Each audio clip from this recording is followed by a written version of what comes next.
Bonjour, bonsoir. C'est votre bien-aimé frère Serdo.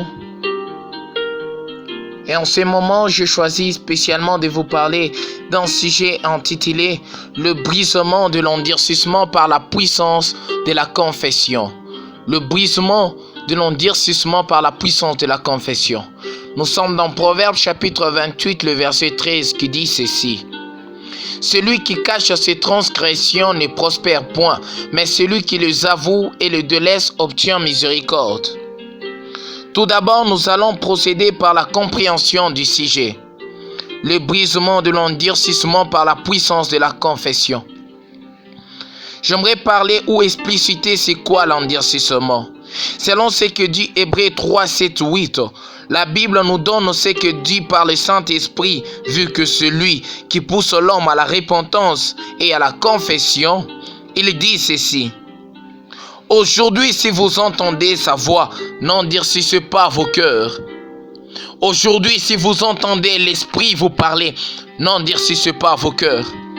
L'endurcissement est un état d'un homme qui ferme totalement ses portes au Saint-Esprit, qui ferme totalement ses portes à la culpabilité et au remords. Est un ennemi, l'endurcissement est un ennemi de l'homme qui ne lui laisse pas être pénétré par le Saint-Esprit. Le Saint-Esprit lui-même savait qu'à chaque fois qu'il nous parlait et toquait à nos portes, on fermait nos cœurs au moyen de l'endurcissement de cœur.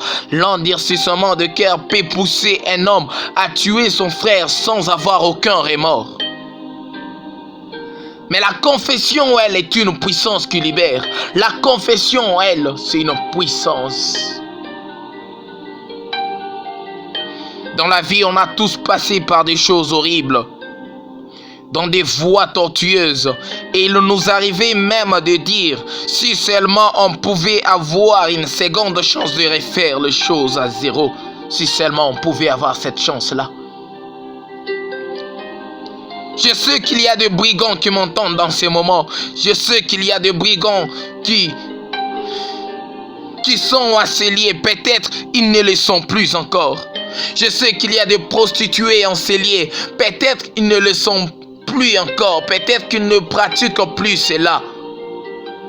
Il m'arrivait de sentir en pleine culte le sang d'Abel descendre, lui qui était un innocent, selon ce que dit le Saint-Esprit. Il y a beaucoup de femmes qui ont passé par des avortements.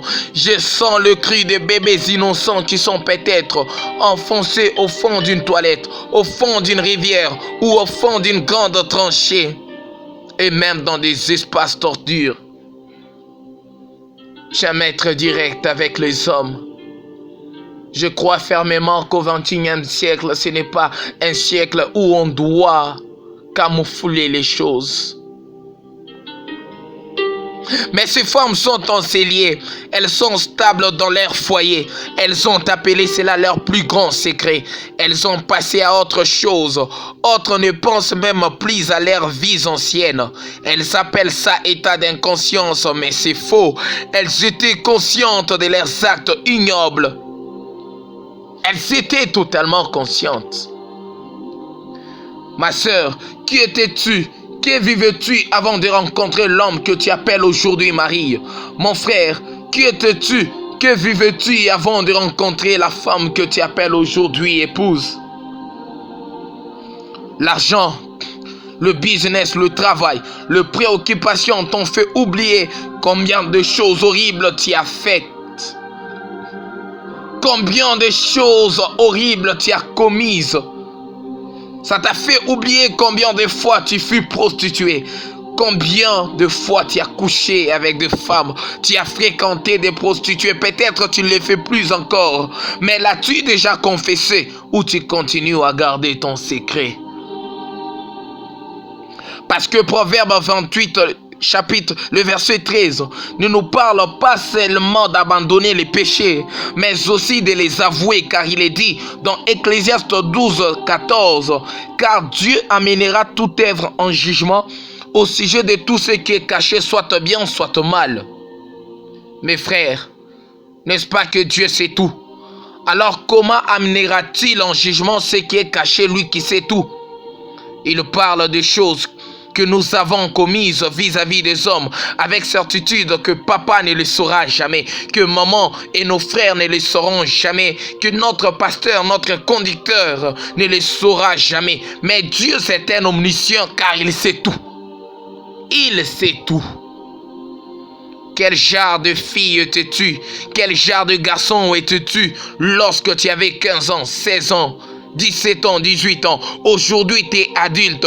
Tu as oublié ta vie, des choses auxquelles tu passais, croyant que Dieu a aussi oublié comme toi t'as oublié.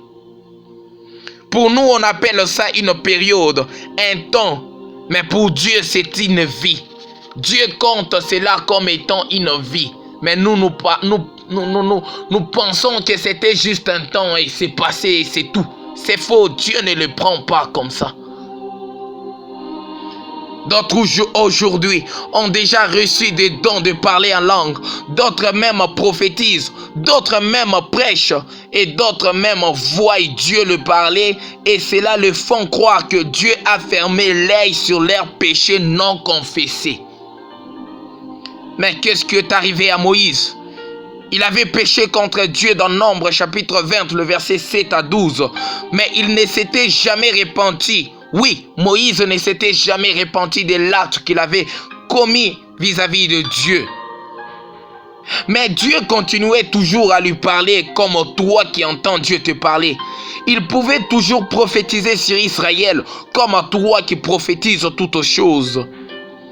Mais malgré ses entretiens avec Dieu, malgré son amitié avec Dieu, malgré ses miracles, arrivé à quelques mètres du Canaan, son péché non confessé surgit. Pour le problème d'avoir frappé avec colère 2 fois au lieu d'une seule fois sur le rocher, selon la parole de l'Éternel, il rata d'entrer en Canaan. Mais est-ce que les avortements encéliers sont-ils plus petits que le rêve qu'avait commis Moïse? Les hommes qui ont couché avec 2 femmes encéliées sont-ils petits que le rêve qu'avait commis Moïse? Des choses que vous avez faites, de vols et de mensonges que vous avez faites jadis, le péché non confessé vous surprendra un jour. Vous entendrez, vous êtes devant un ciel et votre Dieu que vous avez tant servir, il vous dit, éloignez-vous de moi, vous tous qui commettez l'iniquité. Il s'agit de péchés non confessés. La puissance de la confession. La Bible nous dit dans 1 Jean chapitre 1, le verset 9. La Bible nous dit dans 1 Jean chapitre 9, 1 Jean chapitre 1er, le verset 9. Si nous confessons nos péchés, il est fidèle et juste pour nous les pardonner et pour nous purifier de toute iniquité. Jacques chapitre 5, le verset 16 nous dit, confessez donc vos péchés les uns aux autres et priez les uns pour les autres afin que vous soyez guéris. Luc chapitre 13, le verset 1er. Luc chapitre 13, le verset 1er à 5. Surtout le verset 3. Jésus est en train de dire, non, je vous l'ai dit. Mais si vous ne vous repentez, vous périrez tous également. La puissance de la confession. Mes bien-aimés frères et sœurs, la confession libère. La confession, elle décharge. Elle nous rend paisibles.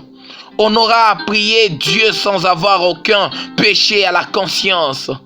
Selon Jacques chapitre 5, le verset 16, la confession guérit. Selon 1 Jean 1, 9, la confession fait disparaître nos péchés.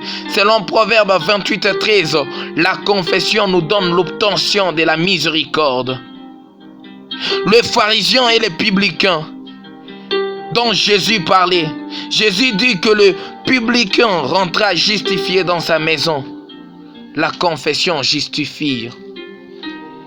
La confession, c'est l'acte d'avouer les secrets les plus horribles de nos cœurs, nous décharger complètement de notre passé. Selon ce que dit la certitude, Vous avez obéi le diable dans le secret. Venez le livrer publiquement. Venez le livrer publiquement. Selon ce que dit le Saint-Esprit, aujourd'hui, si vous entendez sa voix, n'endurcissez pas vos cœurs. Plusieurs disent que en entrant en Jésus, nous devenons une nouvelle créature. Oui, nous devenons une nouvelle créature du fait que nous nous sommes déchargés de notre passé. De notre passé.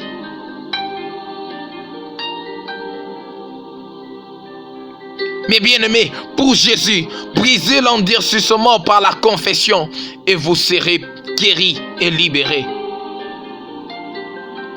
Vous serez guéris et libérés. Vous étiez masturbateur. Vous êtes repenti. Mais est-ce que ce péché a quitté votre conscience? Sinon, alors, il vous faut passer par la confession. La confession libère. Que Dieu vous aide à comprendre ce message. Parce que c'est par le Saint-Esprit que je vous annonce, afin que vous ne soyez pas surpris au temps de la fin. C'était votre bien-aimé frère Sœur Dourander. Que Dieu vous bénisse énormément pour ce temps que nous avons passé avec vous. Et que ce message ne passe pas en vain, mais que ce message ait à vous guérir et à vous donner ce courage de confesser vos péchés. La confession libère, je vous assure que la confession libère. Si Dieu nous aide encore et nous prête encore vie, on aura à vous parler de beaucoup de choses. Dans ce 21e siècle, si vous ne lisez pas d'obtenir la différence dont Dieu a parlé, que je mettrai la différence entre le méchant et juste, vous serez totalement surpris. Que Dieu vous bénisse et que Dieu vous aide à briser l'endurcissement par le moyen de la confession. Vous étiez un masturbateur, vous étiez une prostituée, vous étiez un voleur, vous étiez un brigand, vous étiez un grand menteur, une grande menteuse. Les choses que vous avez faites, des choses que vous avez faites avec l'homme que vous appelez jadis votre copain, votre copine, avec la fille que vous appelez copine. Vous le faisiez dans les secrets, mais Dieu vous voyait. Avez-vous déjà confessé? La Bible déclare dans 1 Pierre que ne soyez pas comme le païen qui mettent en oubli leurs anciens péchés. Si la confession n'avait pas de sens, alors tout le verset que je viens de vous donner doivent être supprimés de la Bible. Si croire en Jésus suffit, alors en quoi la Bible nous parle-t-elle de la confession? Ces versets que je viens de vous donner doivent être supprimés. Croyez au Saint-Esprit et recevez Jésus maintenant.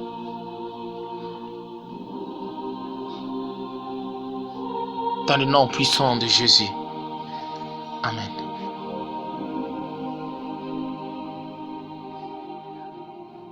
Si vous avez aimé la vidéo, likez et partagez à tout le monde afin de sauver leurs âmes. Amen.